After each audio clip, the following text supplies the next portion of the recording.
Hi hello മക്കളെ, it's me Adarsh OM from MS solution. ഇനി എന്തിന് വേറെ സൊല്യൂഷൻ അല്ലേ? ഓക്കെ, നമ്മൾ ഇന്ന് ഒരു ചെറിയ കഥ പറയാൻ പോവുകയാണ് കേട്ടോ. ഒരു ചെറിയ കഥ പറയാൻ പോവുകയാണ്. കഥയല്ല, ഒരു ഹിസ്റ്ററി ആയിട്ട് ബന്ധപ്പെട്ട അല്ലെങ്കിൽ ഒരു നടന്ന സംഭവം നമ്മൾ പറയാൻ പോവുകയാണ്. ഒരു കഥ പോലെ നിങ്ങൾ കേട്ടാൽ മതി എന്നേ ഉള്ളൂ.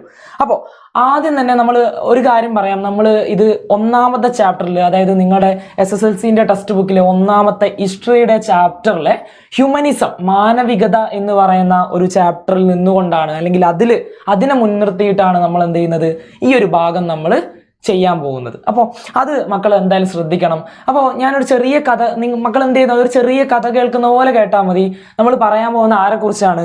ഗലീലിയോ ഗലീലിനെ കുറിച്ചാണ് നമ്മൾ പറയാൻ പോകുന്നത്. ആ പിക്ചറൊക്കെ കണ്ടാൽ നിങ്ങൾക്ക് മനസ്സിലാവും. അപ്പോൾ ഗലീലിയോ ഗലീലിനെ കുറിച്ച് ഒരു പ്രധാനപ്പെട്ട, അല്ലെങ്കിൽ നിങ്ങളൊക്കെ അറിഞ്ഞിരിക്കേണ്ട, അല്ലെങ്കിൽ നമ്മളെല്ലാവരും അറിഞ്ഞിരിക്കേണ്ട ഒരു പ്രധാനപ്പെട്ട കുറച്ച് കാര്യങ്ങൾ പറഞ്ഞു തരിക, ഒന്ന് ചർച്ച ചെയ്യുക. നമ്മുടെ ടെക്സ്റ്റ് ബുക്കിലുള്ള കാര്യങ്ങളൊക്കെ തന്നെ അതൊന്ന് ചർച്ച ചെയ്യുക എന്നുള്ളതാണ് ഈ ഒരു വീഡിയോന്റെ ഏറ്റവും പ്രധാനപ്പെട്ട ഉദ്ദേശം എന്ന് പറയുന്നത്. അപ്പോൾ ഗലീലിയോനെ കുറിച്ച് പറയുമ്പോൾ, ഗലീലിയോനെ അങ്ങനെ അറിയാത്തതായിട്ട് ആരും ഉണ്ടാവില്ല. നമ്മൾ ചെറിയ ക്ലാസ് മുതലേ ഗലീലിയോനെ കേട്ടിട്ടുണ്ടാവും അല്ലെ? പല കാര്യങ്ങളിലും നമ്മൾ ഗലീലിയോനെ കേട്ടിട്ടുണ്ട്. അദ്ദേഹം ഒരു ശാസ്ത്രജ്ഞനായിട്ട് തന്നെയാണ് എപ്പോഴും നമ്മൾ എന്ത് ചെയ്യുന്നത്, നമ്മൾ അറിയപ്പെടുന്നത്. നമ്മൾ എപ്പോഴും കാണുന്നത് അദ്ദേഹത്തെ ആ രീതിയിൽ തന്നെയാണ്. നമ്മൾ എപ്പോഴും അങ്ങനെയാണ് അദ്ദേഹത്തിനെ പഠിക്കുന്നത് അല്ലെ?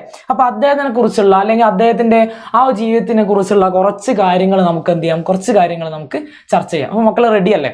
ഓക്കെ, അപ്പോൾ ഒന്നാമതായിട്ട് നമുക്ക് പറയാനുള്ളത് ഗലീലിയോ എന്ന് പറഞ്ഞാൽ ആരാണെന്നുള്ളതാണ്. നമുക്ക് എല്ലാവർക്കും അറിയുന്ന കാര്യമാണ് ഗലീലിയോ ആരാണെന്നുള്ളത് അല്ലെ? ആരാന്നുള്ളത് നമുക്ക് എല്ലാവർക്കും അറിയുന്ന കാര്യമാണ്. അപ്പൊ നമ്മൾ ആരാണെന്നുള്ളത് നമ്മൾ ഒന്നുകൂടി വെറുതെ ഒരു ഇൻട്രോയ്ക്ക് വേണ്ടിയിട്ട് നമ്മൾ പറയാണ്. അദ്ദേഹം എന്തായിരുന്നു? ഒരു വലിയ തത്വചിന്തകനായിരുന്നു, ഒരു ജ്യോതിശാസ്ത്രജ്ഞനായിരുന്നു, ഒരു ഗണിതശാസ്ത്രജ്ഞനായിരുന്നു അല്ലെ?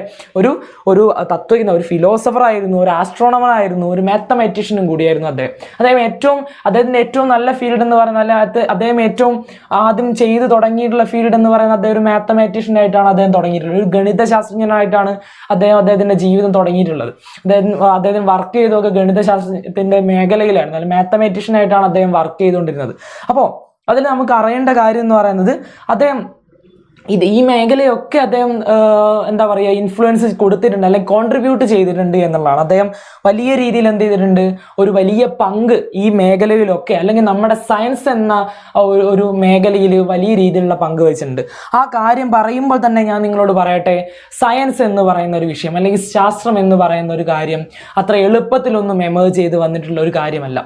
വലിയ വലിയ തിരുത്തലുകളിലൂടെ, അല്ലെങ്കിൽ വലിയ പോരാട്ടങ്ങളിലൂടെ എന്നൊക്കെ തന്നെ പറയാൻ പറ്റിയ രീതിയിലാണ് ഈ ഒരു സബ്ജക്റ്റിന്റെ വളർച്ച എന്ന് പറയുന്നത്. അപ്പൊ നിങ്ങൾക്ക് സയൻസിന്റെ ഒരു എമർജൻസി ഒക്കെ നോക്കി അറിയാം, അത് എത്രയോ ആളുകൾ അതിനു വേണ്ടിയിട്ട് എന്ത് ചെയ്തിട്ടുണ്ട്, അവർ ജീവൻ തന്നെ കൊടുത്തതായിട്ട് നമുക്ക് കാണാൻ പറ്റും. അപ്പോൾ ആ രീതിയിലുള്ള ഒരു കാര്യം നമുക്ക് എന്ത് ചെയ്യണം, ഈ ഭാഗത്ത് നമുക്ക് ചർച്ച ചെയ്യേണ്ടതായിട്ടുണ്ട്. അതിലൊരു പ്രധാനപ്പെട്ട ഉദാഹരണമായിട്ട് നമുക്ക് കാണിക്കാൻ പറ്റിയ ഒരാൾ തന്നെയാണ് ഗലീലിയോ ഗലീലി എന്ന് പറയുന്നത്. നിങ്ങൾക്ക് കുറെ ആളുകൾക്കെങ്കിലും ഈ കഥകളൊക്കെ അറിയണ്ടാവും അല്ലെ? ഗലീലിയോ ഗലീലിനെ കുറിച്ചൊക്കെ കുറെ ആളുകൾക്കെങ്കിലും അറിയണ്ടാവും. അറിയാത്തവർക്കായിട്ട് നമുക്ക് എന്ത് ചെയ്യാം, അദ്ദേഹത്തിന്റെ ബാക്കി കാര്യങ്ങളൊക്കെ ഒന്ന് നോക്കി പോവാം അല്ലെ? അദ്ദേഹം ജനിച്ചത് 1564 ഓക്കെ, 1564 ഫെബ്രുവരി 15 പിസയിലാണ് അദ്ദേഹം എന്ത് ചെയ്തിട്ടുള്ളത്, അദ്ദേഹം ജനിച്ചിട്ടുണ്ടായിരുന്നത്. അദ്ദേഹം ജനിച്ചു കഴിഞ്ഞ് അദ്ദേഹത്തിന്റെ ഒരു മ്യൂസിഷ്യന്റെ മകനായിട്ടൊക്കെയാണ് അദ്ദേഹം ജനിക്കുന്നത്. അത് കഴിഞ്ഞിട്ട് അതിലേറ്റവും വലിയൊരു പ്രത്യേകതയായിട്ട് വരുന്നത്, അദ്ദേഹം വളർന്നു കഴിഞ്ഞപ്പോൾ അതൊരു മാത്തമാറ്റീഷ്യൻ ആയിട്ടാണ് വർക്ക് ചെയ്തത് എന്നുള്ളതാണ്. അപ്പോൾ ഇവിടെ നമ്മൾ ഏറ്റവും കൂടുതൽ അറിയുന്നത്, അല്ലെങ്കിൽ ഗലീലിയോ ഗലീലിനെ കുറിച്ച് നമ്മൾ ഏറ്റവും കൂടുതൽ അറിയുന്നത് അദ്ദേഹത്തിന്റെ ടെലസ്കോപ്പുമായി ബന്ധപ്പെട്ടായിരിക്കും അല്ലെ? ഒരു ടെലസ്കോപ്പ് അദ്ദേഹം എന്ത് ചെയ്തിരുന്നു, അദ്ദേഹം മോഡിഫൈ ചെയ്തെടുത്തിരുന്നു, അല്ലെങ്കിൽ അത് വളരെ നല്ല രീതിയിൽ അദ്ദേഹം അത് യൂസ് ചെയ്തിരുന്നു, അല്ലെങ്കിൽ വാന നിരീക്ഷണത്തിന് വേണ്ടിയിട്ടൊക്കെ യൂസ് ചെയ്തിരുന്നു എന്നുള്ള കാര്യത്തിലാണ് നമ്മൾ ഏറ്റവും കൂടുതൽ ഗലീലിയോ ഗലീലിനെ കുറിച്ച് പഠിച്ചത്. ഒരു ടെലസ്കോപ്പ് ഉണ്ടാക്കിയിട്ടുള്ളത്, അല്ലെ അതിന്റെ ഒരു സാങ്കേതിക വിദ്യ കണ്ടുപിടിച്ചത് ഗലീലിയോ അല്ല, അത് അതിന് മുൻപ് എന്ത് ചെയ്തിരുന്നു, അത് ഓൾറെഡി കണ്ടുപിടിക്കപ്പെട്ടിരുന്നു. പക്ഷേ അത് ഈ ഒരു മേഖലയ്ക്ക്, അല്ലെങ്കിൽ സയൻസിന് അത് യൂസ്ഫുൾ ആകും, അല്ലെങ്കിൽ ഈ പറഞ്ഞ പോലെ വാന നിരീക്ഷണത്തിനൊക്കെ അല്ലെ, ആസ്ട്രോണമിക്ക് അതൊരു വലിയ മുതൽക്കൂട്ടാവും എന്ന് കണ്ടുപിടിച്ചത് ആരാണ്? അത് ഗലീലിയോ ആണ് എന്നുള്ള കാര്യം നമുക്ക് തള്ളിക്കളയാൻ പറ്റില്ല. അത് ഒരിക്കലും നമുക്ക് എന്ത് ചെയ്യാൻ പറ്റില്ല, തള്ളിക്കളയാൻ പറ്റില്ല. റിഫ്ലക്റ്റിംഗ് ടെലസ്കോപ്പ് അദ്ദേഹം എന്ത് ചെയ്തു, കണ്ടുപിടിച്ചു. അല്ലെങ്കിൽ ആ രീതിയിൽ ഒരു ടെലസ്കോപ്പിനെ അത്രത്തോളം പവർഫുൾ, അന്നത്തെ ടെക്നോളജി ഉപയോഗിച്ച് അത്രത്തോളം പവർഫുൾ ആക്കാൻ പറ്റുമോ അത്രത്തോളം പവർഫുൾ ആക്കിക്കൊണ്ട് അദ്ദേഹം യൂസ് ചെയ്തു എന്നുള്ളതാണ് നമുക്ക് ആദ്യം തന്നെ മനസ്സിലേക്ക് വരുന്ന ഒരു കാര്യം. അപ്പോൾ അതിൻ്റെ മുന്നേ നമ്മൾ മനസ്സിലാക്കേണ്ട ഒരു കാര്യമുണ്ട്, അന്നത്തെ ഒരു സാഹചര്യം മനസ്സിലാക്കേണ്ട കാര്യമുണ്ട്. ഇന്ന് സയൻസിന് അത്രത്തോളം ടെക്നോളജികൾ ഉണ്ട് അല്ലേ, അത് സയൻസ് തന്നെ കൊണ്ടുവന്നിട്ടുള്ള നേട്ടങ്ങളാണ്. അപ്പോൾ അത്തരത്തിലുള്ള ടെക്നോളജി നിന്നുകൊണ്ടാണ് ഇന്ന് നമ്മൾ സംസാരിക്കുന്നത്. പക്ഷെ അന്നത്തെ കാലത്ത് ഇത്തരത്തിലുള്ള ടെക്നോളജികളൊന്നും എന്തില്ല, ഈ സമയത്തൊന്നും ഡെവലപ്പ് ചെയ്തിട്ടില്ല എന്നുള്ള കാര്യം മക്കൾക്ക് അറിയായിരിക്കും അല്ലെ, ഉറപ്പായിട്ട് അറിയായിരിക്കും. അപ്പോൾ അത് മാത്രമല്ല, നമുക്ക് ആ ടെക്നോളജീൻ്റെ കാര്യം മാത്രമല്ല, അല്ലാതെ ആ സൊസൈറ്റി എങ്ങനെയായിരുന്നു, അല്ലെങ്കിൽ ഇന്ന് നമ്മൾ സയൻസ് പ്രോജക്റ്റ് ആയിട്ട് ഒരാൾ വന്നാൽ നമ്മൾ അതിനെ ഏകദേശം ആളുകൾ എന്ത് ചെയ്യും, അതിനെ സപ്പോർട്ട് ചെയ്യാറുണ്ട് അല്ലെ. എന്നാൽ അന്നത്തെ കാലത്ത് സയൻസ് എന്നൊരു വിഷയം, അല്ലെങ്കിൽ ശാസ്ത്രം എന്നൊരു വിഷയത്തിൽ എന്തെങ്കിലും കാര്യം പറയുന്ന സമയത്ത് അതിനെ സപ്പോർട്ട് ചെയ്യാൻ ആ സൊസൈറ്റിയിൽ എത്ര പേര് വരുമെന്ന് മക്കൾക്ക് അറിയാവോ? അതാണ് ഗലീലിയോനെ കുറിച്ച് ഞാനിവിടെ പറയാനുണ്ടായ കാരണം. ഓക്കെ, അതാണ് നമ്മൾ എന്ത് ചെയ്യുന്നത്, പറഞ്ഞു തുടങ്ങുന്നതും. അതിന് നമ്മൾ ചെറിയ ഹിസ്റ്ററിയിലേക്ക് പോകേണ്ട ആവശ്യമുണ്ട്. ആദ്യം അതിനെ പറയേണ്ട ടോളമിയുടെ കാര്യങ്ങളാണ്. അതായത് അന്ന് കത്തോലിക്ക സഭ പോലെയുള്ള, അല്ലെങ്കിൽ അന്നത്തെ ഭരണവർഗം, അല്ലെങ്കിൽ അവിടെ ഡൊമിനൻ്റ് ആയിട്ടുള്ള, അല്ലെങ്കിൽ അവർ ഡൊമിനേറ്റ് ചെയ്തിരുന്ന ആ ക്ലാസ് എപ്പോഴും വിശ്വസിച്ചിരുന്നത് എപ്പോഴും ഈ ടോളമിയുടെ പ്രപഞ്ച തിയറിയിലാണ്, അല്ലെങ്കിൽ പ്രപഞ്ച എന്താ പറയുക, ഈ ഒരു വിഷയത്തിലായിരുന്നു അവരെപ്പോഴും എന്ത് ചെയ്തിട്ടുള്ള കോൺസെൻട്രേറ്റ് ചെയ്തിരുന്നത്, അല്ലെങ്കിൽ അവർ വിശ്വസിച്ചിരുന്ന അതിലായിരുന്നു. ഈ ടോളമിയുടെ ഒക്കെ പറയുകയാണെങ്കിൽ, അല്ലെങ്കിൽ അന്നത്തെ കാലത്ത് പറയുകയാണെങ്കിൽ 14ാം നൂറ്റാണ്ട് മുൻപ് വരെ പല രീതിയിലുള്ള യൂണിവേഴ്സൽ തിയറീസ് അന്ന് ഉണ്ടായിരുന്നു, പ്രപഞ്ച സിദ്ധാന്തങ്ങൾ അന്നുണ്ടായിരുന്നു. അതിൻ്റെ കേന്ദ്രമായിരുന്ന ഏറ്റവും പ്രധാന പ്രശ്നം എവിടെ, പ്രപഞ്ചത്തിൻ്റെ കേന്ദ്രം, യൂണിവേഴ്സിൻ്റെ ഒരു സെൻറ്റർ എവിടെയാണ് എന്നുള്ളതായിരുന്നു അവിടെ പ്രധാനപ്പെട്ട പ്രശ്നം. അപ്പോൾ അന്ന് പലരും പല രീതിയിൽ എന്ത് ചെയ്യുന്നു, അതിന് വാദങ്ങൾ ഉന്നയിച്ചിരുന്നു. ചില ആളുകൾ അത് ഫ്ലാറ്റ് ആണെന്നുള്ള രീതിയിൽ പറഞ്ഞിരുന്നു, അതായത് എന്താണ് ഈ ഭൂമി എന്ന് പറയുന്നത് എന്താണ്, അത് ഫ്ലാറ്റ് ആണ് എന്നുള്ള രീതിയിൽ പറഞ്ഞു വെച്ച ആളുകൾ ഉണ്ടായിരുന്നു. അതേ സമയത്ത് ഭൂമിയാണ് സെൻറ്റർ എന്ന് പറഞ്ഞ ആളുകൾ, ടോളമീൻ്റെ ഒക്കെ ഒരു സിദ്ധാന്തം പറഞ്ഞാൽ ആ രീതിയിലുള്ള, അതായത് ഭൂമിയാണ് സെൻറ്റർ, ഈ കറങ്ങുന്നത് സൂര്യൻ ഉൾപ്പെടെ മറ്റ് ഗ്രഹങ്ങളൊക്കെ, ഈ ചന്ദ്രൻ ഉൾപ്പെടെ അല്ലെ, മൂണൊക്കെ എന്ത് ചെയ്യാണ്, ഭൂമിയാണ് കറങ്ങിക്കൊണ്ടിരിക്കുന്നത് എന്നുള്ള സിദ്ധാന്തങ്ങൾ ആ സമയത്ത് ഉണ്ടായിരുന്നു. അതെപ്പോഴും അവരെന്തുമായിട്ട് കണക്ട് ചെയ്തിരുന്ന അറിയോ, ഭൂമിയാണ് ഇതിൻ്റെ ഒരു കേന്ദ്രം, അല്ലെങ്കിൽ ഭൂമിയാണ് ഏറ്റവും ഇമ്പോർട്ടൻ്റ് ആയിട്ടുള്ള ഒരു കാര്യം എന്നുള്ള രീതിയിൽ അവരെപ്പോഴും അതിനെ ചർച്ച ചെയ്തിരുന്നു.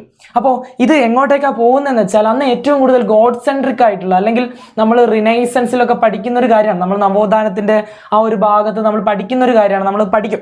അപ്പോൾ ആ സമയത്ത് പഠിക്കുന്നതാണ് നമ്മൾ എന്താ പറയുക, ഡിവൈൻ ആയിട്ടുള്ള അടുത്ത ഡൊമിനൻ്റ് ക്ലാസ്സുകൾ, അല്ലെങ്കിൽ ഈ ഭരിക്കുന്ന ആളുകൾ എപ്പോഴും യൂസ് ചെയ്തൊരു കാര്യമാണ് ഡിവൈൻ ഒറിജിൻ എന്ന് പറഞ്ഞിട്ടുള്ള കാര്യം. അതായത് അവിടെ ദൈവമാണ് ഞങ്ങൾ എന്ത് ചെയ്തിട്ടുള്ളത്, നേരിട്ട് ഞങ്ങളെവിടെ നിയമിച്ചിട്ടുള്ളത്. ഇപ്പം നിങ്ങളെ ഭരിക്കാൻ വേണ്ടിയിട്ട് നിയമിച്ചിട്ടുള്ള ആരാണ്, ദൈവമാണ് അല്ലേ, ദൈവമാണ് നിങ്ങളെ ഭരിക്കാൻ വേണ്ടി ഞങ്ങളെ നിയമിച്ചത് എന്നുള്ള രീതിയിലായിരുന്നു അവരെപ്പോഴും എന്ത് കൊണ്ടുവന്നിട്ടുള്ളത്, ആളുകളോട് സംവദിച്ചിരുന്നത്, ആളുകൾ ഡിസ്കസ് ചെയ്തിരുന്നത്. അപ്പോൾ ആളുകൾ, സാധാരണക്കാരായ ആളുകൾ എന്ത് വിചാരിക്കും, അവർക്ക് പേടിയായിരിക്കും അല്ലേ, അവർ എപ്പോഴും ദൈവത്തിനെ അവർ ഇതിനു വേണ്ടി കൂട്ടുപിടിക്കുന്ന സമയത്ത് അവർക്ക് എപ്പോഴും എന്തുണ്ടാവും, അവർക്ക് പേടിയുണ്ട്. അപ്പോൾ അവർ എപ്പോഴും രാജാക്കന്മാരൊക്കെ എന്ത് ചെയ്യും, എപ്പോഴും തൊഴുതും, അല്ലെ പുരോഹിതന്മാരൊക്കെ എപ്പോഴും എന്ത് ചെയ്യും, അവരെപ്പോഴും വിശ്വസിച്ചും അനുസരിച്ചും ബഹുമാനിച്ചൊക്കെ നിൽക്കും എന്നുള്ളതാണ്. അപ്പോൾ അവിടെ ദൈവത്തിനെ ഇവരെന്ത് ചെയ്യാണ്, അവരുടെ ആവശ്യങ്ങൾക്ക് വേണ്ടി കൂട്ടുപിടിക്കുന്ന ഒരു സൊസൈറ്റിയാണ് നമ്മൾ അവിടെ കാണുന്നത്.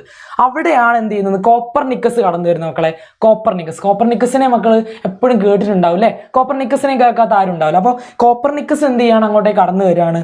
കോപ്പർനിക്കസ് ആണ് ആദ്യമായിട്ട് എന്ത് ചെയ്യുന്നത്, സൂര്യനാണ് കേന്ദ്രം എന്നുള്ള രീതിയിൽ ഒരു സിദ്ധാന്തം കൊണ്ടുവരുന്നത്. ഓക്കെ, അന്നത്തെ രീതിയിൽ എന്താണ്, സൂര്യനെയാണ് നമ്മളൊക്കെ കറങ്ങുന്നത്, ഭൂമി പോലെയുള്ള, മൂണ് പോലെയുള്ള എല്ലാ ഗ്രഹങ്ങളും കറങ്ങുന്നത് ആരെയാണ്, സൂര്യനെയാണ് എന്നുള്ളൊരു സിദ്ധാന്തം അന്ന് അതുവരെ ഉണ്ടായിരുന്ന അതായത് കത്തോലിക്ക സഭയുടെ മുതൽ എല്ലാ വിശ്വാസങ്ങളെയും എന്ത് ചെയ്തു, മറികടന്നുകൊണ്ട്, അല്ലെ അതിനെതിരായിട്ട് ഒരു സിദ്ധാന്തം അവതരിപ്പിച്ചു, കോപ്പർനിക്കസ് അവതരിപ്പിച്ചു. പക്ഷെ അതിനെ കൊടുക്കാൻ തക്കവണ്ണമുള്ള തെളിവുകളൊന്നും കോപ്പർനിക്കസിന് ഉണ്ടായിരുന്നു. അദ്ദേഹം ചില കണക്കുകൂട്ടലിന്റെ അടിസ്ഥാനത്തിലാണ് അത് പറഞ്ഞു വെച്ചത്. പക്ഷെ അതിന് കൊടുക്കാൻ തക്കവണ്ണമുള്ള തെളിവുകളൊന്നും അദ്ദേഹത്തിന്റെ കയ്യിലുണ്ടായിരുന്നില്ല. ഈ സമയത്ത് തന്നെ നമ്മൾ ഓർക്കേണ്ട ഒരു പേരാണ് ഗിയോർദാനോ എന്ന് പറഞ്ഞുള്ള ഒരാളെ, ഗിയോർദാനോ ബ്രൂണോ എന്ന് പറഞ്ഞിട്ടുള്ള ഒരു ഗണിതശാസ്ത്രജ്ഞനെ കുറിച്ച്. ഞാൻ നേരത്തെ പറഞ്ഞല്ലോ, കുറെ ആളുകളുടെ ജീവൻ ഇതിനു വേണ്ടി സമർപ്പിച്ചിട്ടുണ്ട് എന്ന് പറഞ്ഞില്ലേ, അതിലൊരാളാണ് ഗിയോർദാനോ ബ്രൂണോ എന്ന് പറഞ്ഞ ആൾ. ഗിയോർദാനോ ബ്രൂണോ 1600 സഭ കൊന്ന ഒരാളാണ്. അത് സഭ എന്ത് ചെയ്തു, ചുട്ടുകൊന്നു. അന്നത്തെ ഭരണ കേന്ദ്രത്തിലുള്ള ആളുകൾ എന്ത് ചെയ്തു, ഇദ്ദേഹത്തിനെ ചുട്ടുകൊന്നു. എന്താ കാര്യം എന്നറിയോ, കോപ്പർനിക്കസിന്റെ സിദ്ധാന്തങ്ങൾ പ്രചരിപ്പിച്ചു, അതെന്ത് ചെയ്തു, അത് ആളുകളിലേക്ക് എത്തിച്ചു, അത് പ്രൊമോട്ട് ചെയ്തു എന്നൊരു കാരണം കൊണ്ട് എന്ത് ചെയ്തു, ഇദ്ദേഹത്തിന് ചുട്ടുകൊല്ലാണ് ഉണ്ടായത്. അതെന്തിനു വേണ്ടിയിരുന്നെന്ന് വെച്ചാൽ, ഈ കോപ്പർനിക്കസിന്റെ ഈ ആശയങ്ങളൊക്കെ അതുവരെ അവർ വിശ്വസിച്ച് വന്നിരുന്ന, അല്ലെങ്കിൽ അവരുടെ പാരമ്പര്യവുമായി ബന്ധപ്പെട്ട ഒരു കാര്യവുമായി ബന്ധമില്ലാത്ത സംഭവമായിരുന്നു. അതായത് അതിന് നേരെ ഓപ്പോസിറ്റ് ആയിട്ടുള്ള കാര്യങ്ങളാണ് പറയുന്നത്. അപ്പോൾ അവർ മതനിന്ദാ കുറ്റം ഉപയോഗിച്ച്, അല്ലെങ്കിൽ റിലീജിയനെതിരെ പ്രവർത്തിച്ചു എന്നുള്ളൊരു കാരണം കൊണ്ട് എന്ത് ചെയ്തു, അദ്ദേഹത്തിനെ കൊന്നു കളയാനുണ്ടായത്. അപ്പൊ അദ്ദേഹത്തിനെ നമ്മൾ എപ്പോഴും ആലോചിക്കേണ്ട കാര്യമുണ്ട്. നിങ്ങൾ ടെക്സ്റ്റ് ബുക്കിൽ നിന്നും പഠിക്കാനില്ല, പക്ഷെ നിങ്ങളൊന്ന് ആലോചിച്ച് വെക്കുന്നത് നല്ലതാണ്. അപ്പോൾ കോപ്പർനിക്കസിന്റെ ഇത്തരം സിദ്ധാന്തങ്ങളിലൂടെയാണ് എന്ത് ചെയ്യുന്നത്, ഗലീലിയോ മുന്നോട്ട് വരുന്നത്. അതായത് കോപ്പർനിക്കസിന്റെ സിദ്ധാന്തങ്ങൾ എന്ത് ചെയ്യാം, അത് ശരിയാണെന്ന് തെളിയിച്ച ഒരു വ്യക്തിയാണ് ആര്, ഗലീലിയോ എന്ന് പറയുന്ന ആൾ. അല്ലെങ്കിൽ കോപ്പർനിക്കസിന്റെ സിദ്ധാന്തങ്ങൾക്ക് ഒരു തെളിവുകൾ നൽകിയ ഒരാളാണ് ഗലീലിയോ എന്ന് പറയുന്ന ആള്. അപ്പം അതും നമുക്ക് അവിടെ കാണാൻ പറ്റും. അപ്പോൾ ഗലീലിയോനെ നമ്മൾ എപ്പോഴും അതുകൊണ്ട് തന്നെ ഗലീലിയോനെ എപ്പോഴും സയൻസിൽ എന്താണ്, വലിയൊരു സ്ഥാനം തന്നെ നമ്മൾ കൊടുക്കാറുണ്ട്. അതായത് അന്ന് ഗലീലിയോ പറഞ്ഞ എല്ലാ കാര്യങ്ങളും അന്ന് ശരിയാണെന്നല്ല, പക്ഷെ ആ ഫാക്റ്റിൽ നിന്നുകൊണ്ടാണ് പിന്നീട് ഇങ്ങോട്ട് ഐസക് ന്യൂട്ടൺ പോലെയുള്ള എല്ലാവരും കടന്നു വരുന്നത്. അതായത് ആ ഫാക്റ്റിൽ നിന്നുകൊണ്ട് ആ ഫാക്റ്റിനെ ചോദ്യം ചെയ്തുകൊണ്ട് അതിനെ തിരുത്തിക്കൊണ്ട് അതിനെ ഡെവലപ്പ് ചെയ്തുകൊണ്ടൊക്കെയാണ് പിന്നീട് സയൻസിന്റെ വളർച്ച എന്ന് പറയുന്നത്. അപ്പൊ അത്രയേറെ ഇമ്പോർട്ടൻസ് ആർക്കുണ്ട്, ഗലീലിയോയ്ക്ക് ഉണ്ട്. പക്ഷേ ഇവിടെ നോക്കേണ്ട കാര്യം എന്ന് പറയുന്നത്, നിങ്ങൾക്കറിയാം സയൻസ് എന്ന് പറയുമ്പോൾ എപ്പോഴും അതെന്തായിരിക്കണം, ഫാക്ട് ആൻഡ് ബിലീഫ്സിനെ ഉണ്ടായിരുന്ന ഈ ഒരു ചിന്തയെ അല്ലെങ്കിൽ ആ ഒരു വിശ്വാസം എപ്പോഴും എന്ത് ചെയ്യണം, അതിനെ ചോദ്യം ചെയ്യുകയും അതിനെ തിരുത്തുകയും ചെയ്തുകൊണ്ട് മാത്രമേ നമുക്ക് എന്ത് ചെയ്യാൻ പറ്റൂ, സയൻസിന് മുന്നേറാൻ പറ്റൂ എന്നുള്ളൊരു കാര്യം കൃത്യമായിട്ടും ഗലീലിയോ വിശ്വസിച്ചിരുന്നു. അതുകൊണ്ട് തന്നെ അദ്ദേഹം അതുവരെ ഉണ്ടായിരുന്ന എല്ലാ കാര്യങ്ങളും അദ്ദേഹം ചോദ്യം ചെയ്തു. അദ്ദേഹത്തിന്റെ ഇത്തരത്തിലുള്ള സോഴ്സുകൾ കൊടുത്തുകൊണ്ട് അദ്ദേഹം ചോദ്യം ചെയ്തു.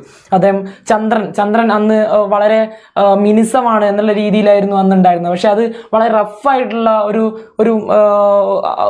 ലെയറാണ്, ഏറ്റവും ഔട്ടർ ആയിട്ടുള്ളത്, അല്ലെങ്കിൽ അതിന്റെ ഉപരിതലം എന്ന് പറയുന്നത് വളരെ റഫാണ് എന്നുള്ള രീതിയിലൊക്കെ അദ്ദേഹം കണ്ടുപിടിച്ചു. സൂര്യന്റെ ഒരു കളങ്കങ്ങൾ കണ്ടുപിടിച്ചു അല്ലെ. അങ്ങനെ കുറെ കണ്ടുപിടുത്തങ്ങൾ അദ്ദേഹം ടെലസ്കോപ്പിലൂടെ കണ്ടുപിടിച്ചിട്ടുണ്ടായിരുന്നു. ആ ടെലസ്കോപ്പിലൂടെയാണ് നമ്മളും ഏറ്റവും കൂടുതൽ ഗലീലിയോനെ അറിയപ്പെട്ടിരുന്നത് അല്ലെ.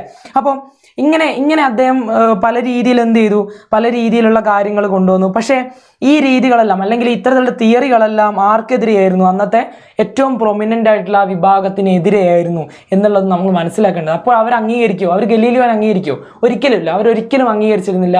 അന്ന് അദ്ദേഹത്തിന് കിട്ടേണ്ടിയിരുന്ന ഈ ഒരു പരിഗണന ഒന്നും കിട്ടിയിരുന്നില്ല എന്നുള്ളതാണ്. അദ്ദേഹത്തിന് അന്ന് കിട്ടേണ്ടിയിരുന്ന യാതൊരു തരത്തിലുള്ള പരിഗണനയും അന്നത്തെ സൊസൈറ്റിയിൽ കിട്ടിയിരുന്നില്ല എന്നതും നമ്മൾ നോക്കേണ്ട കാര്യമുണ്ട്. ഗലീലിയോനെ പോലും എന്ത് ചെയ്തു, അന്നത്തെ അധികാരികൾ എന്ത് ചെയ്തു, മതനിന്ദ ആരോപിച്ച് അദ്ദേഹത്തിനെ തടങ്കലിൽ വെക്കുന്ന ഒരു സ്ഥിതിയും കൂടെ ഉണ്ടായിട്ടുണ്ട്. അതായത് അദ്ദേഹത്തിന് 69-ാം വയസ്സിൽ എന്ത് ചെയ്തു, അദ്ദേഹത്തിനെ വീട്ടുതടങ്കലിലാക്കുന്ന ഒരു കാര്യം കൂടെ നമ്മൾ കാണുന്നുണ്ട്. ഓക്കെ, അപ്പോൾ അദ്ദേഹം റിലീജിയനെതിരായിട്ട് പ്രവർത്തിച്ചു എന്ന് പറഞ്ഞിട്ട് എന്ത് ചെയ്യുക, ഗലീലിയോനെ എന്ത് ചെയ്യാണ്, ഈ പറഞ്ഞ പോലെ വീട്ടുതടങ്കൽ 69-ാമത്തെ വയസ്സിൽ, അതായത് സയൻസിന് വേണ്ടി സംഭാവന ചെയ്തതിന്, അല്ലെങ്കിൽ ശാസ്ത്രത്തിന് വേണ്ടി സംഭാവന ചെയ്തതിന്, അല്ലെങ്കിൽ ഒരു സത്യം വിളിച്ചു പറയാൻ വേണ്ടി ശ്രമിച്ചതിന് അദ്ദേഹം എന്താകപ്പെട്ടു, അദ്ദേഹം ഒരു വീട്ടുതടങ്കലിലാകപ്പെട്ടു മക്കളെ. അതാണ് അദ്ദേഹത്തിന് സംഭവിച്ച ഏറ്റവും വലിയ ദുരിതം. അതിനുശേഷം അദ്ദേഹം മരിക്കുന്നത് വരെ ആ വീട്ടുതടങ്കലിലായിരുന്നു. അതായത് ഏകദേശം എത്ര വർഷം, ഏകദേശം 9 വർഷത്തോളം നിങ്ങൾ കാണാൻ പറ്റുക, ഏകദേശം 9 ഇയേഴ്സോളം എന്ത് ചെയ്യുന്നുണ്ട്, 9 വർഷത്തോളം അദ്ദേഹം എന്ത് ചെയ്യുന്നു, വീട്ടുതടങ്കലിൽ കഴിയുന്നുണ്ട്. അതായത് മരിക്കുന്നത് വരെ 1633 മരിക്കുന്നത് വരെ അദ്ദേഹം എന്ത് ചെയ്യുന്നുണ്ട്, അദ്ദേഹം ആ വീട്ടുതടങ്കലിലാണ് കഴിയുന്നത്. അപ്പോൾ നിങ്ങളൊന്ന് മനസ്സിലാക്കുക, അദ്ദേഹത്തിന് പുസ്തകങ്ങളൊക്കെ നിരോധിച്ചിട്ടുണ്ടായിരുന്നു ആ സമയത്ത് ഭരണാധികാരികൾ. അപ്പോൾ നിങ്ങളൊന്ന് മനസ്സിലാക്കേണ്ട കാര്യം എന്ന് പറയുന്നത്, ഇങ്ങനെ ഈ ഒരു സൊസൈറ്റിയിൽ നിന്നുകൊണ്ട് കുറേയേറെ സ്ട്രഗിൾ ചെയ്താണ് ഇന്ന് കാണുന്ന ഇന്നത്തെ സയൻസിന്റെ ഒക്കെ ഡെവലപ്മെന്റ് എന്ന് പറയുന്നത്. അതായത് ഇന്ന് നമ്മൾ കാണുന്ന എല്ലാ നമ്മൾ കണ്ടുപിടിച്ചിട്ടുള്ള എല്ലാ അതിന്റെ കാര്യങ്ങളും അല്ലെ, ഇന്ന് സയൻസിൽ നമ്മൾ കണ്ടുപിടിച്ചിട്ടുള്ള ഓരോ ചെറിയ ചെറിയ കാര്യങ്ങളാണെങ്കിൽ പോലും അതെല്ലാം ഈ അന്ന് കാലത്ത് ഇവർ തുടങ്ങി വെച്ചിട്ടുള്ള അല്ലെങ്കിൽ ഇവരൊക്കെ ചെയ്ത് വെച്ചിട്ടുള്ള കാര്യങ്ങളുടെ ഒരു കോൺട്രിബ്യൂഷൻ ആയിട്ട് നമുക്ക് കാണാൻ പറ്റില്ല. ഇവരുടെ ഒക്കെ കോൺട്രിബ്യൂഷൻ ആയിട്ട് നമുക്കത് കാണാൻ പറ്റും. അവരുടെ ഒക്കെ ഒരു ശ്രമത്തിന്റെ ഫലമാണ് അതൊക്കെ അല്ലെ. അപ്പൊ നമ്മൾ എന്തിനാണ് ഇതിവിടെ പറയുന്നതെന്ന് വെച്ചാൽ, നമ്മൾ ഇത് റിനൈസൻസ് എന്ന പാർട്ടിൽ നമ്മൾ ചർച്ച ചെയ്യുന്നുണ്ട്. അതായത് ഈ സൊസൈറ്റി അല്ലെങ്കിൽ 14-ാം നൂറ്റാണ്ടിന് മുൻപ് വരെ അല്ലെങ്കിൽ 14-ാം നൂറ്റാണ്ടിൽ വലിയൊരു മാറ്റം ഇതിലൊക്കെ ഉണ്ടാവുന്നുണ്ട്. അതായത് സയൻസിന് ഏറ്റവും കൂടുതൽ പ്രാധാന്യം ലഭിക്കുന്നു. അതുവരെ ഉണ്ടായിരുന്ന ഈ പറഞ്ഞ പോലെ ഗോഡ് സെൻട്രിക് ആയിട്ടുള്ള ഒരു സൊസൈറ്റിയിൽ മാറ്റം വരുന്നു. ഇങ്ങനെയുള്ള കുറേ കാര്യങ്ങൾ നമുക്ക് ഹ്യൂമനിസം എന്ന ചാപ്റ്റർ പഠിക്കാനുണ്ട്. ആ ഭാഗമാണ് നമ്മൾ എന്ത് ചെയ്യുന്നത്, ഇന്ന് രാത്രി 7 മണിക്ക് നമ്മൾ ഇന്ന് ഡിസ്കസ് ചെയ്യാൻ പോകുന്നത്. അപ്പോൾ അതിന് വേണ്ടിയിട്ടാണ് ഞാൻ ഇത് പറഞ്ഞു തരുന്നത്. ഇങ്ങനെയുള്ള കുറേ കാര്യങ്ങൾ, ഇതിൻ്റെ പശ്ചാത്തലത്തിൽ ഉണ്ടായിട്ടുള്ള ആ സൊസൈറ്റിൻ്റെ പല കാര്യങ്ങളും നമ്മൾ എന്ത് ചെയ്യുന്നുണ്ട്, ലൈവിൽ നമ്മൾ ചർച്ച ചെയ്യുന്നുണ്ട്. അപ്പോൾ 7 മണിക്ക് നമ്മൾ എന്ത് ചെയ്യുന്നുണ്ട്, ഹ്യൂമനിസം എന്ന ചാപ്റ്റർ സ്റ്റാർട്ട് ചെയ്യാൻ പോവാണ്, ലൈവ് സ്റ്റാർട്ട് ചെയ്യാൻ പോവുകയാണ്. അപ്പോൾ നിങ്ങൾ എല്ലാവരും എന്ത് ചെയ്യുക, മിടുക്കന്മാരും മിടുക്കുകളായി നിങ്ങളായിട്ട് എന്ത് ചെയ്യുക, ആ ലൈവ് കാണുക. അതുപോലെ തന്നെ നിങ്ങൾ റെഡി ആയിട്ട് വരിക, ടൈമിന് കറക്റ്റായിട്ട് വരിക. നമ്മൾ കറക്റ്റ് ടൈമിൽ സ്റ്റാർട്ട് ചെയ്യും. അപ്പോൾ ആ കറക്റ്റ് ടൈമിൽ വന്നിട്ട് എന്ത് ചെയ്യുക, ലൈവിൽ നിങ്ങൾ നിങ്ങൾ ജോയിൻ ചെയ്യുക. എന്നിട്ട് പഠിക്കുക മക്കളെ. നിങ്ങളെ കൂട്ടുകാരൊക്കെ വിളിക്കുക, കൂട്ടുകാരൊക്കെ വിളിച്ചിട്ട് എന്ത് ചെയ്യുക, ആ ലൈവിൽ പങ്കെടുക്കുക. അപ്പോൾ എന്ത് ചെയ്യാം, നമുക്കിനി രാത്രി കാണാം. എല്ലാവരും എത്തിക്കൊള്ളുക. രാത്രി 7 മണിക്ക് നമ്മൾ ലൈവ് സ്റ്റാർട്ട് ചെയ്യും. ഓക്കെ, അപ്പോൾ ഈ വീഡിയോ ഇത്രയേ ഉള്ളൂ. നമുക്ക് എന്ത് ചെയ്യാം, 7 മണിക്ക് കാണാം. ബൈ.